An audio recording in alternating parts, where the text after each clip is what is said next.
ចឹងដែរនៅក្នុង section នេះយើងនឹងមកនិយាយពី data visualization ក៏ដោយសារតែតាំងពីយើងចាប់ផ្ដើមពីរៀនរហូតដល់ចំណុចទី5របស់យើងអាចថា chapter 5របស់យើងនេះគឺយើងដឹងពីការដែលយើងរៀនពីការដែលយើង clean data ពី connect data ពី transform data សម្អាត data យ៉ាងដូចម្ដេចយើង connect data ពី table មួយទៅកាន់ table មួយទៀតយ៉ាងដូចម្ដេចហើយនឹងយើង create ឬក៏យើងសរសេរនៅ sample នៅ new measure ខ្លះៗហ្នឹងគឺយើងបានធ្វើវាហើយស្រេចហើយប៉ុន្តែយើងដឹងថាតើនៅពេលដែលយើងធ្វើវាជា abstract លក្ខណៈថាយើងទៅ create ទៅ new measure ឬក៏យើងទៅអាន data set វាច្រើនហើយបើសិនជាយើងទៅបញ្យល់អ្នកផ្សេងទៀតដែលគាត់អត់បានជាថាត្រូវមើល data នឹងដល់ទេប្រហែលជាវាជា abstract មួយហើយដែលគាត់អត់សូវជាយល់ឬគាត់អត់សូវដឹងថាពី data ហ្នឹងបែបប្រភេទម៉េចឬក៏ data ហ្នឹងចង់មានន័យថាម៉េចទេអញ្ចឹងហើយនៅពេលដែលយើងជ្រើសរើសនៅ visualize ណាមួយត្រឹមត្រូវឬក៏ graph ឬក៏ plot chart ណាមួយត្រឹមត្រូវទៅកាន់វិភាគឬទៅកាន់បកស្រាយទៅលើ client របស់យើងហ្នឹងគឺប្រកបណាស់វាមានសារៈសំខាន់អញ្ចឹងហើយបាន section នេះយើងនឹងចាប់ផ្ដើមមករៀនពី visualization ហើយ step ក្រោយៗយើងនឹងមាន individual project ដោយសារតែយើងបាន cover ទៅលើមេរៀនរបស់យើងបានអស់ហើយចាប់ពីមេរៀនទី1 chapter 1ដល់ chapter 5របស់យើងហ្នឹងឬគេយើងហៅថា module ទី5របស់យើងហ្នឹងចឹងដែរទៅលើ data visualization នៅក្នុង Power BI ហេតុអីបានយើងត្រូវមាន data visualization ជាមួយនឹង data set របស់យើងចឹងយើងដឹងហើយតើនៅពេលដែលយើងមាន Power BI យើងមាន plot មួយសម្រាប់ទៅវិភាគឲ្យគេក៏ងាយស្រួលការយល់របស់យើងដែរវាថាគេងាយស្រួលយល់ជាជាងគេទៅមើល data យើងនៅក្នុង table ចឹងដែលយើងនៅក្នុង table យើងស្រាប់ចឹងយើងមើលក្នុង table ហ្នឹងស្រាប់ឥឡូវបើសិនជាយើងមើលទៅមើល data set ហ្នឹងគេអត់អាចដឹងថា data ហ្នឹងចង់និយាយពីអីគេហើយអត់មាន plot graph ណាមួយសអីនិយាយថាឲ្យងាយស្រួលមើលចឹងយើងមើលបែបចេះយើងត្រូវមើល scroll ច្រើន data ហើយបើសិនជាយើងជ្រើសរើសនៅ plot មួយ graph មួយតែត្រឹមត្រូវការវិភាគរបស់យើងក៏កាន់តែជួយការវិភាគរបស់យើងកាន់តែជោគជ័យឬក៏ងាយស្រួលអ្នកផ្សេងទៀតដឹងពីអ្វីដែលយើងកំពុងតែធ្វើហ្នឹងដែរហើយនឹងមួយទៀតយើងអាចឧទាហរណ៍លើការលក់របស់យើងអញ្ចឹងបើយើងមាន plot យើងដឹងថាការលក់របស់យើងហ្នឹងគឺ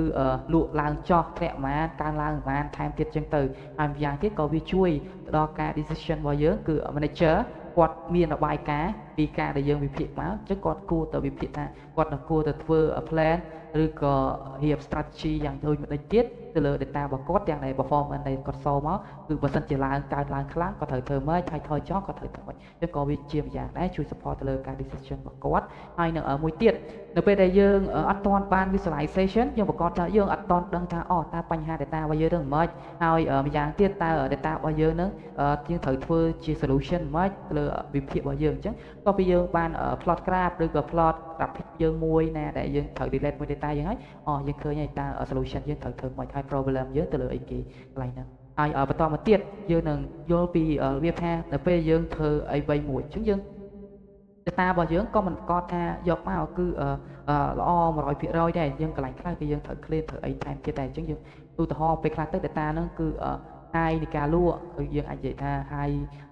ទៅលើ sale របស់យើង low របស់ sale យើងត្រូវធ្វើម៉េចថែមទៀតហើយមួយទៀតទៅលើ improve ទៅលើ memorization អញ្ចឹងវាថាការដែលយើងធ្វើ graph យើងអាចឃើញរាល់ដងនៅពេលដែលយើងឃើញរូបភាពអីមួយយើងងាយស្រួលចាំជាជាងយើងសរសេរអក្សរនៅលើกระดาษអីថែមទៀតនៅពេលដែលយើងឃើញរូបភាពមួយហ្នឹងបើសិនជាយើងប្រៀបធៀបបើសិនជាយើងសរសេរអក្សរនេះហើយអញ្ចឹងបើសិនជាគេអានហើយគេទន្តិចអាចនឹងគេចាំអញ្ចឹងទៅតែបើសិនជាយើងធ្វើជារូបភាពមួយគេនឹងសម័យថាក្រាបយើងដូចមិនដេចលើក្រោយគេស្រួលចាំមួយយើងដែរអញ្ចឹងហើយអញ្ចឹងទៀតគឺ EDA គឺយើងអាចនិយាយពីថាគឺ exploratory data analysis គឺមានន័យថាការទៅលើនិយាយពី data របស់យើងកាន់តែ detail ថែមទៀតអញ្ចឹងយើងអាចអានបន្ថែមទៀតទៅលើចំណុចទាំងអស់ហ្នឹងអញ្ចឹងសរុបមកវិញគឺមានន័យថាកន្លែងហេតុអីយើងត្រូវមាន data visualization នៅក្នុង data របស់យើងហ្នឹងគឺយើង turn ពី data ដែលយើងអត់ទាន់ជា abstract ទៅជា data ដែលមានព័ត៌មាន information full ហើយម្យ៉ាងទៀតក៏ជា action information មួយដែលយើងអាចមានតំណែងឬក៏យើងបញ្យល់ទៅកាន់អ្នកផ្សេងទៀតគឺកាន់តែយល់អញ្ចឹងយើងអាចនិយាយថាជា information into action ចឹងបន្តទៀតយើងទៅកាន់ feature ទៅលើ Power BI ជាងយើងឃើញនៅក្នុង Power BI យើងឃើញនៅក្នុងការ visualization របស់យើងនៅចំហៀងខាងនេះយើងឃើញមានច្រើនតែយើងគួរតែ choose មួយណាឬក៏ជ្រើសរើសមួយណាដើម្បីឲ្យស័ក្តិសមជាមួយនឹងការវិភាគរបស់យើងអញ្ចឹងយើងអាចមើលបានអញ្ចឹងនៅក្នុង Power BI យើងមាន type ដូចជាមានយើងអាចមកកន្លែងនេះទៅយើងឃើញមាន type ជាច្រើនដូចជាមាន Power BI របស់យើងមាន bar chart មាន area chart យើងមាន column chart យើងមាន line chart យើងមាន scatter plot យើងមាន map យើងមាន tree map ផ្សេងថែមទៅទៀតហ្នឹងអញ្ចឹងយើងត្រូវ specific មួយថាតើ bar chart column chart នឹងធ្វើអីគេដូចជាយើងត្រូវ bar chart ហើយនឹង column chart យើងត្រូវ compare value អីចឹងទៅក៏ bar chart មាន column chart មាន line chart array chart គេទៅ plot យើងមានផ្សេងតទៅទៀតនៅក្នុងនេះដែលយើងអាចមានហើយក៏យើងអាច get ទៅលើ more ទៅលើ visualization ថែមទៀតបានដោយយើងគ្រាន់តែ click ទៅលើប៊ូតុងថែមកន្លែងនេះយើងនឹងទៅ visualization ថែមបន្តទៀតបានហើយយើងមកកន្លែងនេះហើយយើង get more ថែមទៀតបានទៅលើ visualization អញ្ចឹងយើងឃើញ visualization របស់យើងច្រើនណាស់តែយើងគួរយកមួយណាអញ្ចឹងបន្តទៀតយើងនឹងមកកាន់ទៅលើ interact element របស់យើង Power BI អញ្ចឹង draw and drop អញ្ចឹង drop down ហើយ draw through អញ្ចឹងកន្លែងនេះគឺមានន័យថានៅពេលដែលយើងប្រើ across ទៅលើ data របស់យើងគឺយើងអាចអានេះដោយសារតែនៅក្នុង slide យើងផ្សារភ្ជាប់ជាមួយនឹង active ភ្លាមតែម្ដងទៅគឺក៏ជាមួយយ៉ាងដែរដូចកន្លែងនេះអញ្ចឹងយើងកំពុងទាញ data មួយ drop ទៅយើងក៏មាន feature បន្ថែមទៀតហើយបើសិនជាយើង add ទៅលើ data របស់យើងជា category អីផ្សេងទៀតយើង draw វាមកយើងមានឃើញយើងប្រភេទយើងជ្រើសរើសវាបន្ថែមទៀតនៅក្នុងកន្លែងហ្នឹងហើយអញ្ចឹងនេះគឺជា drop របស់យើងហ្នឹង drop down របស់យើងហ្នឹងយើងអាចមើលឃើញបានហើយគឺកន្លែងហ្នឹងឯងហើយមួយទៀតទៅលើ visualization feature របស់យើងអញ្ចឹងក៏យើងអាចមានទៅលើ feature របស់យើងដូចជាយើងឃើញតើការលក់របស់យើងហ្នឹងគឺឡើងចុះប្រមាណជាមធ្យមឬក៏នឹងប្រហែលយើងអាចឃើញបានអញ្ចឹងនៅក្នុង Excel របស់យើងក៏មានដែរទៅលើ icon យើងអាច icon របស់យើងអាចថាជាកន្លែងតំណាងមួយយើងអាចថាបើសិនជាវាចុះក្រោមឡើងប្រហែលហើយជានឹងប្រហែលហើយឡើងការលក់របស់យើងហ្នឹងបាទក៏យើងមាន feature ហ្នឹងដែរនៅក្នុង Power BI របស់យើងអាចមើលរូបភាពផ្សារភ្ជាប់ជាមួយនឹងការដែលយើងអានបន្ថែមទៀតទៅលើនេះក៏ជាការ detail បន្ថែមទៀតហើយមួយទៀតទៅលើ visualization របស់យើងនៅក្នុង Power BI ក៏យើងមានទៅលើ map របស់យើងអាច crop filter អាចថាយើង slide ទៅលើ filter មួយណាផ្សេងតែទៀតយើងរាល់ដងយើងតែងតែយកជា slicer slide អីថែមទៀតអីចឹងទៅយើងអាច crop highlight របស់យើងហើយមួយទៀតយើងអាចមើលទៅឃើញ plot របស់យើងអញ្ចឹងយើងឃើញនៅក្នុង page របស់យើងមួយយើងអាចដាក់នៅ dashboard របស់យើងមានចំនួន4ដូចជាខាងនេះយើងអាចឃើញទៅជា donut chart អញ្ចឹងទៅ column bar chart ហើយកន្លែងនេះជា map ថែមទៀតនេះគឺជា feature ក្នុង dashboard ដែលយើងអាច explore ថែមទៀតយើងអាច highlight ទៅលើ header របស់យើងheader នេះគឺយើងធ្វើជារាល់ដងក្នុង title header របស់យើងដូរជាពណ៌អីផ្សេងទៀតយើងអាចមើលរូបភាពនេះបន្តិចទៅយើងនឹងដឹងថានៅក្នុងហ្នឹងចង់មានអីហើយបន្តមកទៀតយើងនឹងទៅកាន់ visualization feature របស់យើងដែរប៉ុន្តែយើងប្រើទៅលើ slicer អញ្ចឹងអត្ថប្រយោជន៍ slicer ហ្នឹងគឺធ្វើអ្វីគឺមានន័យថាបើសិនជាអ្នកផ្សេងគេសួរសំណួរថាតើឆ្នាំ2024ហ្នឹង2024ឬ25ឬក៏2026តើការលក់របស់យើងបានអ្នកទី1សួរអញ្ចឹងអ្នកទី2ទៀតគឺសួរអញ្ចឹងដែរអញ្ចឹងបើសិនជាយើងត្រូវចុចទៅ filter នឹងច្រើនដងវាទៅវិញទៅមកបែបថាយើងខាតពេលដែរបើសិនជាយើងដាក់ slicer ហ្នឹងអញ្ចឹងយើងចង់អ្នកផ្សេងទោះឆ្នាំ2025ឆ្នាំ2026យើងគាត់ដាក់ click filter ហ្នឹងទៅ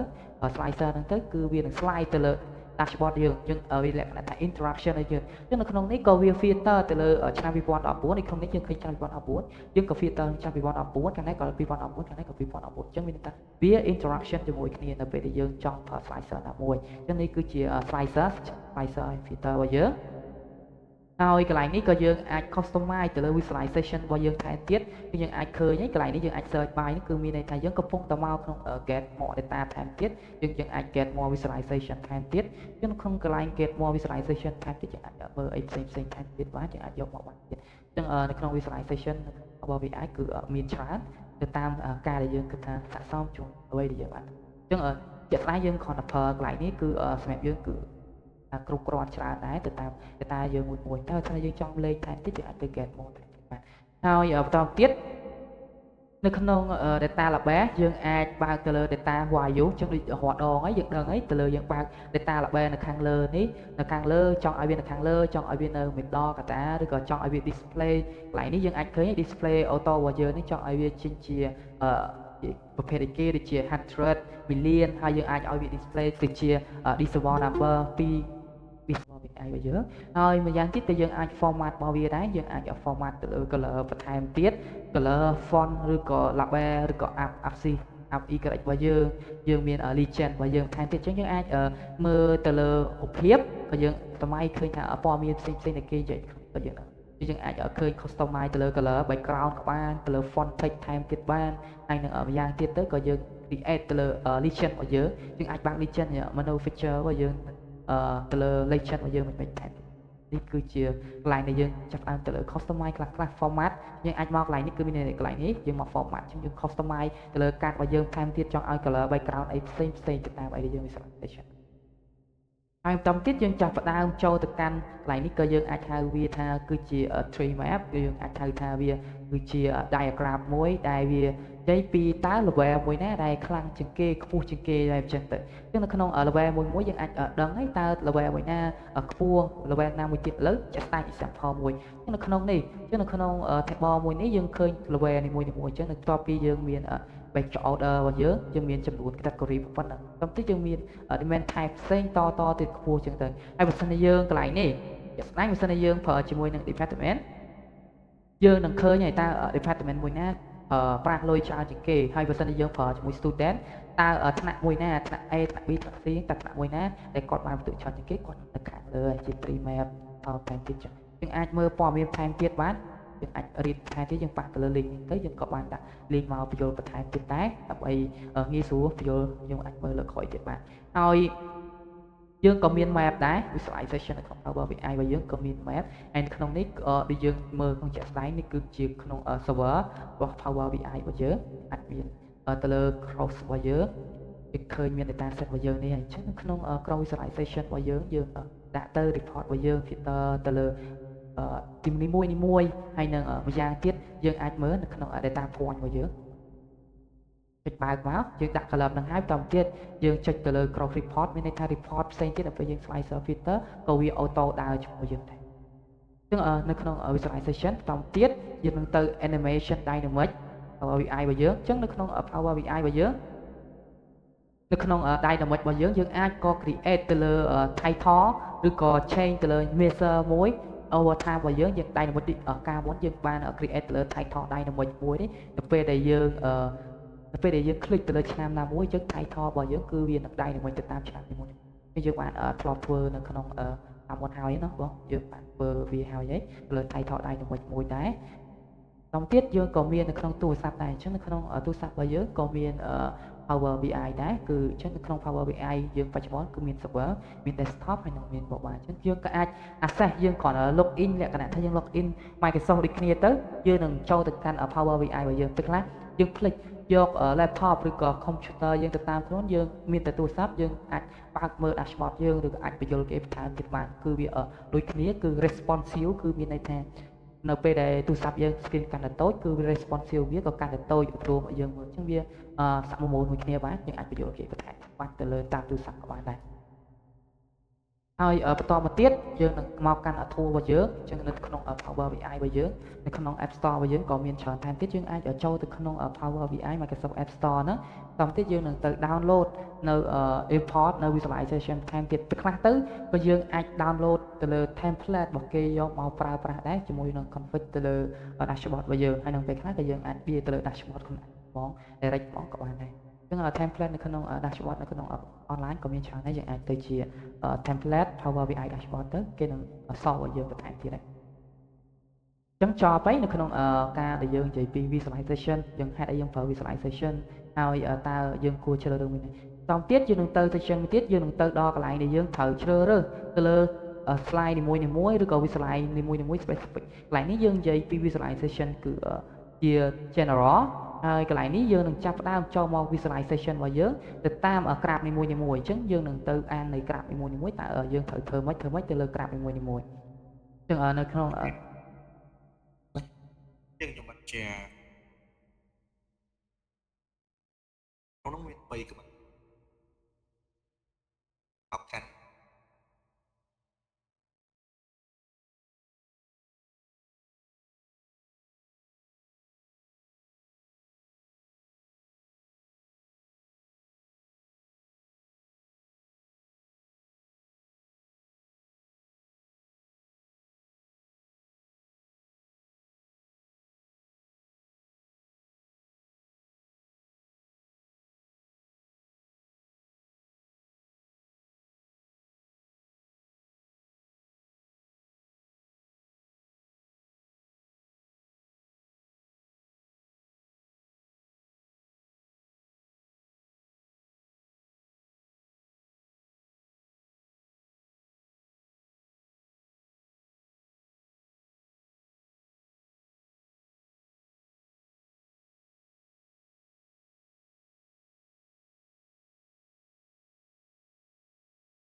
បាទអរគុណលោកគ្រូលីសងដែលបានជួយបន្ថែមព័ត៌មានបន្ថែមទៀតហើយនឹង share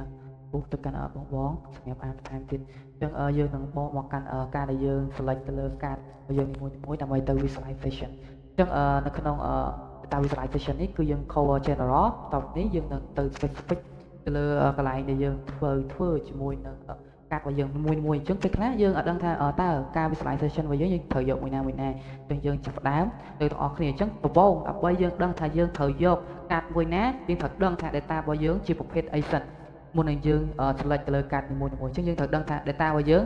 មានអីគេខ្លះហើយ data យើងជាប្រភេទអីគេខ្លះដូចជា numerical ជាលេខអីចឹងទៅហើយជា category ជាបែបថាជា tag នៅក្នុង category របស់យើងមានដូចយើងម្ដង category ជា accessory ឬក៏អីផ្សេងទៀតទៅអញ្ចឹងយើងត្រូវយល់ពី data set របស់យើងសិនពីដំបូងតែម្ដងគឺយើងត្រូវយល់ data set របស់យើង data set របស់យើងចង់និយាយពីអីគេហើយ data set របស់យើងមានប្រភេទអីគេខ្លះ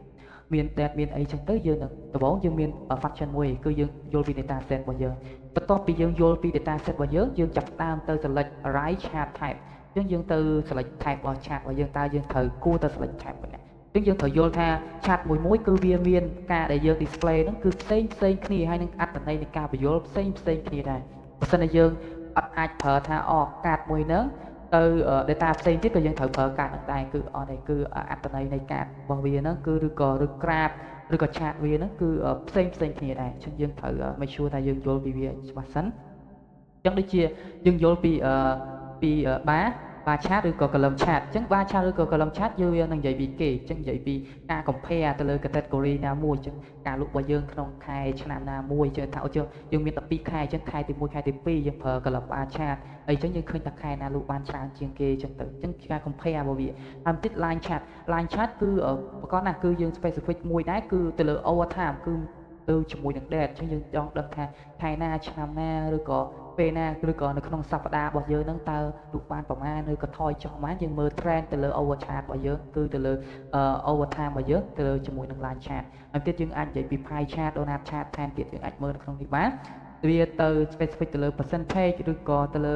គ្រប់ណាមួយដែលយើងចង់មើលតែបើសិនជាយើងប្រើទៅលើ pie chart donut chart វាអាចនឹងធំទៅគ្រប់ដែលយើងចង់មើលហ្នឹងអាចធំជា6ក៏6ហ្នឹងគឺវាល្អយើងស្រួលមើលច្រើនជាងដោយសារតែវាជា slide ដូចភាសារបស់យើងដែរយើងបើស្រាយកាន់តែតូចពេកយើងកាត់ពិបាកមក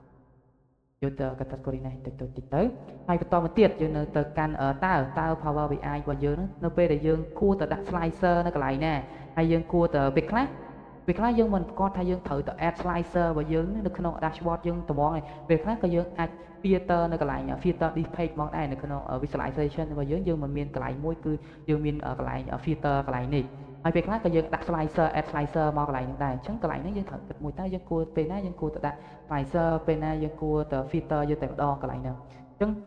ទៅលើទាំង filter ទៅលើទាំង slicer គឺមានន័យថាវាទៅ interaction គឺវា across ទៅលើ data set របស់យើងហ្នឹងហើយបើយើងដាក់ទៅ2014 data របស់យើងវានឹង display ទៅឆ្នាំ2014ទេ2020គឺវាទៅឆ្នាំ2020អញ្ចឹងវា follow ទៅតាមការដែលយើង explore ទៅវាបន្ថែមទៀតឲ្យស៊ីជម្រៅទៅតាម data របស់យើងបន្ថែមទៀតទៅហើយមួយទៀតទៅលើ balance អញ្ចឹងទៅលើ balance របស់យើងទៅលើ balance គឺលក្ខណៈថាពេលខ្លះយើងគិតថាការដែលយើង visualization ដើម្បីឲ្យគេមានអារម្មណ៍ថាចាប់អារម្មណ៍ទៅលើ dashboard របស់យើងងាយស្រួលយល់យើងអត់អាចថាយកត្រូវ colorful ហ្មងទេនៅពេលដែលយើងយក colorful គេមើលមកលោកថាតែថាដូចជាថយមួយដូចជាក្មេងកំពុងតែតុបតែងរបស់របរមួយដែរអញ្ចឹងយើងកុំឲ្យជួយយើងអាចប្រើបើយើង60 30 10អញ្ចឹងទៅយើងកុំឲ្យវា full color ខ្លាំងពេកហើយម្យ៉ាងទៀត dashboard របស់យើងនឹងយើងទាំង font ទាំងអក្សរយើងមិនឈួរថាគេអាចអានអក្សររបស់យើងទៅងាយស្រួលថាគេមើលពីចម្ងាយមកក៏អាចឃើញ font អក្សររបស់យើងងាយស្រួលមើលអានដែរហើយម្យ៉ាងទៀតការដាក់ title ក៏វាសំខាន់ដែរយើងត្រូវដាក់ title យ៉ាងដូចម្ដេចដើម្បីឲ្យការដែលគេមើលមកគឺគេយល់គេគ្រាន់តែមើល title ក៏គេដឹងថា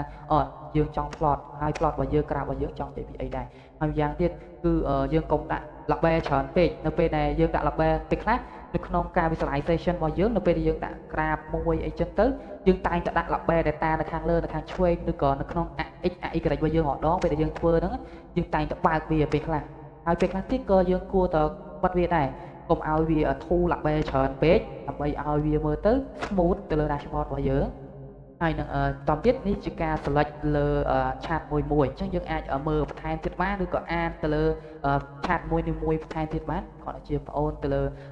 បញ្យលតិចធូរបន្ថែមទៀតយើង មានពេលយើងអាចអានវាស្របទៅហើយនឹងឲ្យលោកគ្រូនេះសងអានតាមទៀតចឹងទៅចឹង pie chart យើងអាចដូចឃើញដូចក្នុងរូបនេះដែលយើងស្គាល់នេះដូចជា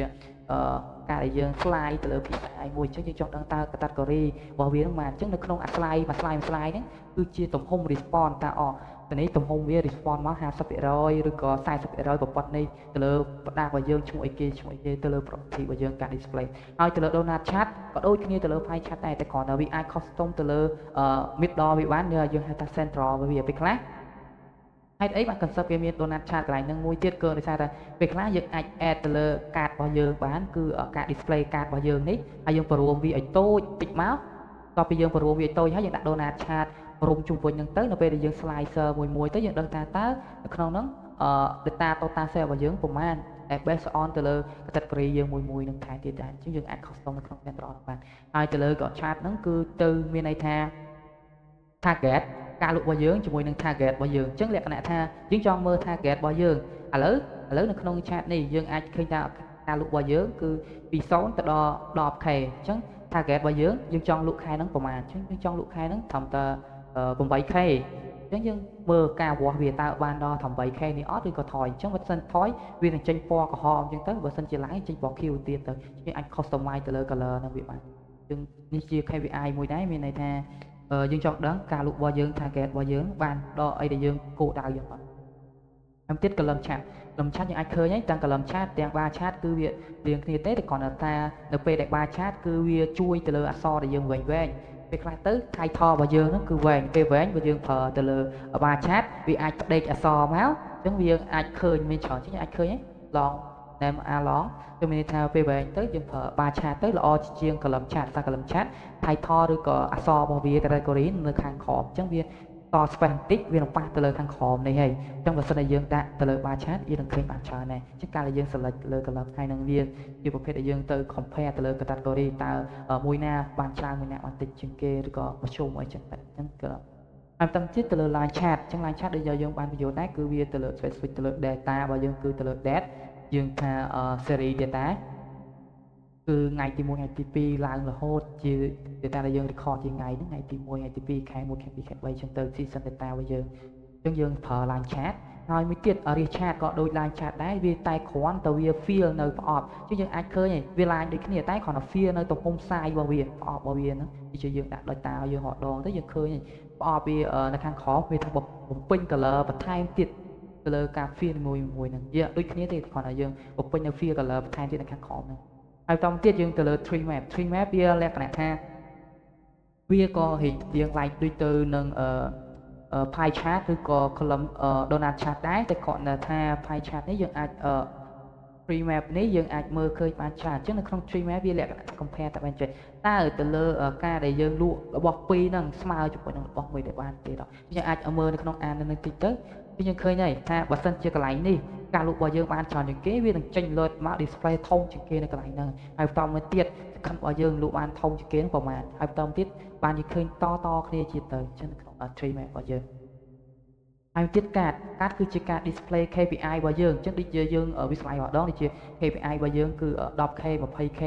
ឬក៏យើង change វាជា currency របស់យើងនឹងឃើញ display កាតរបស់យើងហ្នឹងហើយ table គឺគ្រាន់តែជាការ summarize នៃ table ដែលយើងម្ដងយើងដាក់មកនៅក្នុង table របស់យើងមាន product category ប្រមាណហើយការលក់របស់យើងប្រហែលខែបានគឺមានន័យថាការដែលយើង very detail ទៅលើ data set របស់យើងជាដែលយើងកំពុងតែឥឡូវនេះយើងមើល plot តែបើយើងចង់មើល detail យើងអាច add table ទៀតទៅយើងអាច add data ជាច្រើននៅ column យើងមកមើលវា detail ទៅលើបន្ថែមព័ត៌មានយើងបន្ថែមទៀតហើយទៀត map អញ្ចឹង map ដែលយើងដូចលោកគ្រូលីសងបានធ្វើការពីមុនមកដែរអញ្ចឹងយើងអាចមើល map តើនៅក្នុងតំបន់ណាហើយក្នុងតំបន់ហ្នឹងធំឬតូចលក់បានច្រើនអញ្ចឹងនៅក្នុង map យើងមាន point ក៏យើងអាចមាន point ផងយើងអាចមាន fear map ផងដែរអញ្ចឹងកន្លែងនេះគឺជា point map ហើយកន្លែងនេះជា fear map គឺលក្ខណៈ fear map គឺមានន័យថាមកក្នុងតំបន់ហ្នឹងគឺ color វាហ្នឹងលក់បានប៉ុណ្ណាធំប៉ុណ្ណា point ចឹងនៅក្នុងតំបន់ហ្នឹងតើមានលក់បានច្រើនកន្លែងដូចជាជាក់ស្ដែងនៅក្នុងបើយើងឧទាហរណ៍ជានៅក្នុងភ្នំពេញរបស់យើងចឹងសាលាបរិញ្ញាបត្ររបស់យើងវាបើយើងគេតៅ point មួយចឹងយើងឃើញពេលយើងប្រើ map ហ្នឹងយើងឃើញ point នេះនៅនេះចឹងតែបើ fear map ចឹងនៅក្នុងភ្នំពេញរបស់យើងហ្នឹង fear map របស់យើងនៅក្នុងការសាលាហ្នឹងគឺនៅក្នុងភ្នំពេញហ្នឹងយើងឃើញ color មួយចឹងទៅលើហ្នឹងគឺវា map ដូចគ្នាទេតែគ្រាន់តែមួយជា dot point marker យើងអាចប្រើ point marker ហើយ fear map នេះគឺជាការយើងប្រើ fear map color វាពេញហ្នឹង ហើយមួយទៀតទៅលើ ASUS ក៏វាជាដូចទៅលើ map របស់យើងហើយជាមួយ field map ដែរតែគ្រាន់តែវា advance ថែមទៀតហេតុអីបានវា advance គឺវាកំបាញអាចកំបាញចូលទៅក្នុង coordinate របស់យើងហ្នឹងទាំង field map ផងទាំង point ផងដែរទៅលើ ASUS របស់យើង ASUS map របស់យើងហើយនេះ slicer ដែលយើងបានជាប្រើជារាល់ដងហ្នឹងអញ្ចឹង slicer គឺជាការដែលយើង handle ទៅលើសំណួរដដែលដែលគេនឹងអាចនឹងត្រូវសួរហើយយើងចង់ទៀតទៅលើ data របស់យើងថែមទៀតទៅការលក់របស់យើងហើយនឹងបើសិនជាយើងចង់ដឹងថា customer របស់យើងម្នាក់ហ្នឹងក្នុងខែហ្នឹងគាត់ទិញ product យើងបានប៉ុន្មានគាត់លក់បានប៉ុន្មានយើងអាចមើលថែមទៀតបានថែមទៀតនេះគ្រាន់ជា guideline តែទៅលើ based on ទៅលើ company បងនីមួយៗយើងអាចចង់មើល slicer ហ្នឹងទៅកាន់ផ្សេងទៀតទៅអ្នកផ្សេងគាត់ចង់មើលថាអត់តែឆ្នាំនេះឆ្នាំមុនឡើងប្រហែល percentage អីចឹងទៅគាត់អាចមើលថែមទៀតអញ្ចឹងនេះគេ slicer ហើយនេះគឺជា summary មកវិញដែរគឺ line chart យើង display ទៅលើគេហើយ area chart scatter plot អីហ្នឹងយើងដូចជាយើងបាន detail ពីខាងលើនេះហើយខាង summary របស់យើងទេហើយយើងអាចនឹងពីព័ត៌មានបន្ថែមទៀតទៅលើ color ដែលយើងគិតថាស័ក្តិសមជាមួយនឹង visualization អញ្ចឹងបងអាចអានបន្ថែមទៀតទៅបងអូន guideline ទៅលើការដែលយើង select chart មួយហ្នឹងថាគេគួរតែ select chart មួយណាហើយ chart មួយហ្នឹងអត្ថប្រយោជន៍វាឬក៏វាធ្វើមិនដូចជាយើងបានបញ្យល់ហើយអញ្ចឹងបើសិនជាបងមានសំណួរអីបងអាចសួរបងអូនទៀតបានបើអត់មានសំណួរទេយើងសាកទៅធ្វើ quiz ទាំងអស់គ្នាអញ្ចឹងយើងចំណាយពេលធ្វើ quiz វាជា15នាទីទៅ10